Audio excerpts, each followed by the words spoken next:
Sobat Arsip, kali ini tim penelusuran arsip Lembaga Kearsipan Kabupaten Bangka Barat berkesempatan untuk mewawancarai salah satu panitia Presidium Pembentukan Kabupaten Bangka Barat, yaitu Bapak Erwin SEMM PhD.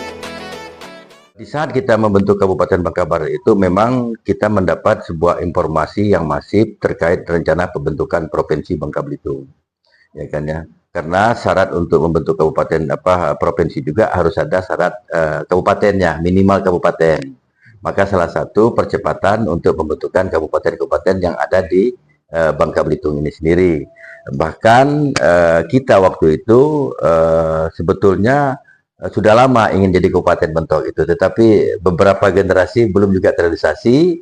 Bahkan sama rencana pembentukan provinsi juga sudah banyak ya berjuang dalam tahapan-tahapan atau generasi-generasi tokoh-tokoh kita, tetapi juga belum terrealisasikan. Tapi alhamdulillah ketika adanya era reformasi ketika itu, maka peluang kesempatan kita untuk menjadi sebuah kabupaten atau provinsi itu sangat dimudahkan. Ya alhamdulillah ya Bapak-bapak Ibu semuanya, masyarakat Bangka Barat pada khususnya, perjuangan ini bukan perjuangan kelompok orang, bukan perjuangan secara personal, tetapi perjuangan seluruh masyarakat Bangka Barat. Karena perjuangan ini tidak hanya dengan materi saja, fisik saja, pikiran saja, doa juga berjuang dalam rangka untuk membentukkan sebuah kabupaten Bangka Barat. Nah, kami terdiri dari beberapa unsur-unsur tokoh pemuda, tokoh masyarakat, tokoh politik, ya, tokoh pendidikan, tokoh agama bersatu padu dalam rangka untuk memulai merintis membentuk sebuah kepanitiaan yang namanya Presidium Pembentukan Kabupaten Bangka Barat. Ketika perjuangannya terahnya sama, ya kan, dalam rangka untuk membuat sebuah kabupaten, maka kami membuat satu kesepakatan. Terjadilah pertemuan akbar di Gedung Binajaya, ya, yang difasilitasi oleh LSM Triguna ketika itu untuk membentuk Presidium Pembentukan Pemekaran Kabupaten Bangka Barat. Ya. Nah, yang hadir ketika itu ada 5 kecamatan. Perwakilan tokoh-tokoh yang hadir ya cukup lumayan ramai ketika itu karena euforia kita ingin jadi kabupaten itu sangat luar biasa. Bahkan tanpa kita duga tidak ada terjadi deadlock atau perselisihan karena memang visi kita adalah untuk membentuk Kabupaten Bangka Barat, maka memilih membuat struktur organisasi ketika itu. Nah, terpilihlah secara demokratis Pak Julpan Abdullah sebagai ketua umum, ya kan ya, ketua umum Presidium Pembentukan Bangka Belitung. Kemudian karena kita sifatnya kebersamaan, maka ada konsep kolektif kolegial. Dibentuklah ketua-ketua kecamatan untuk mempercepat proses sosialisasi manfaat dan keuntungan daripada pembentukan Kabupaten Barat itu sendiri. Bahkan kita waktu rapat rapat bersama, rapat kerja ketika itu memekarkan wilayah kabupaten itu, bahkan mengajak kecamatan Bakem ketika itu. Maka nambah satu lagi personil ketika itu, ada koordinator wilayah kecamatan Bakem, ya kan.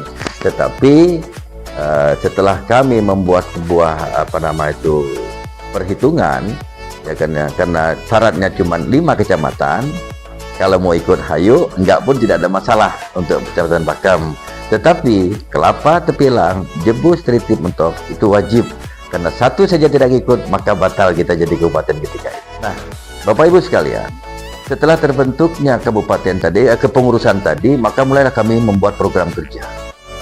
Program kerja dalam rangka untuk percepatan tentang administrasinya, portofolio. Ya kan ya, mulai bekerja, ada yang sosialisasi ke masyarakat. Bahkan ada waktu itu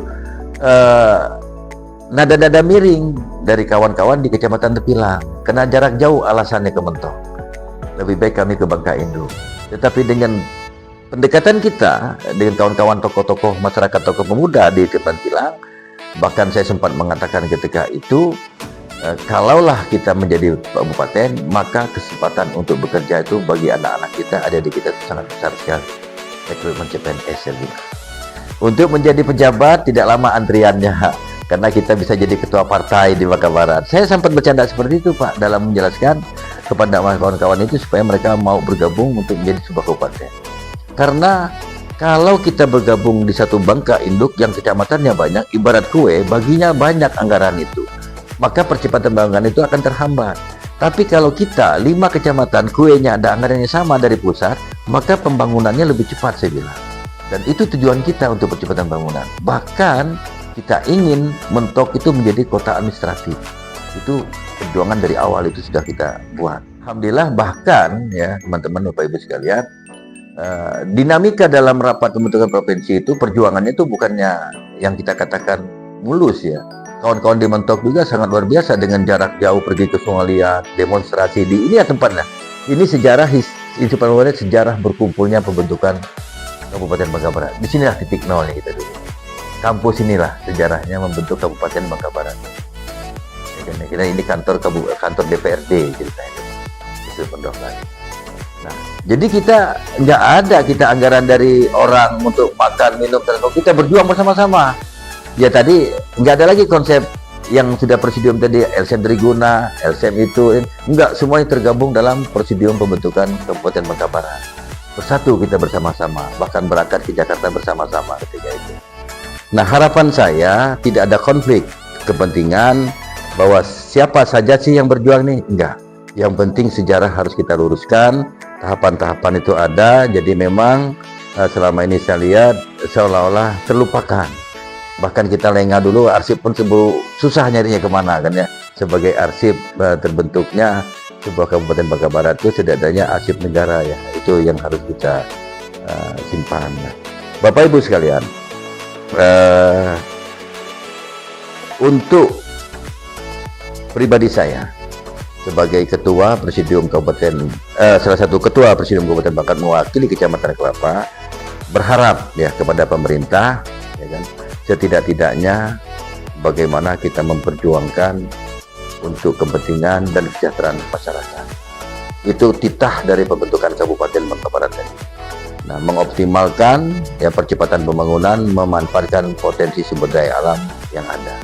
Nah, bahkan sampai saat ini saya pribadi juga masih konsisten dan intens dengan Bangka Barat untuk menciptakan SDM yang sekiranya dapat meningkatkan kompetensinya agar mendukung ya kegiatan pembangunan diadanya di Bangka Barat melalui dunia pendidikan. Nah, ini yang jelas menjadi pemikiran kita bersama, dan arsip ini nanti saya rasakan penting ya, histori nanti bapak-bapak, ibu-ibu yang tim pendidikan arsip ini bisa menelusuri yang masih ada hidup ini, ada saya ya, ada Sadik, Pak Wamid, kemudian Sumin yang masih hidup, ketua-ketuanya. Nah, ini pentolan ibaratnya yang kata orang itu yang sering dimarah orang, sering diolok-olok, ya kan, kita kan sering diolok ini, maka akhirnya kalau nggak kuat mental mundur kita. Ya kata orang kan kalau jadi ketua presidium nih pengen jadi pejabat lah itu ini lah kan, padahal kita nggak, semata-mata berjuang karena informasi dari pusat ini kan ada celah. Dalam undang-undang itu kan memberi kesempatan pemekaran provinsi itu kan kita jemput. Dengan dari Pak Eko sebagai bupati, beliau di sini dulu kan, ini kantor DPR. Maka kantor DPR inilah sejarah perjuangan terbentuknya kabupaten-kabupaten yang ada di Bangka Belitung. Inilah titik pertemuan semua tokoh-tokoh melobi-lobi DPR sebagai wakil rakyat untuk menyampaikan aspirasi kepada pemerintah pusat. Jadi nggak salah ketika hari ini kita ketemu di ISU 12, karena inilah tempat berkumpulnya ya pejuang-pejuang kabupaten yang ada di Bangka Belitung kemarin. Demikian Sobat Arsip, wawancara sejarah lisan Presidium Pembentukan Kabupaten Bangka Barat. Semoga dapat menambah wawasan kearsipan kita. Salam Arsip!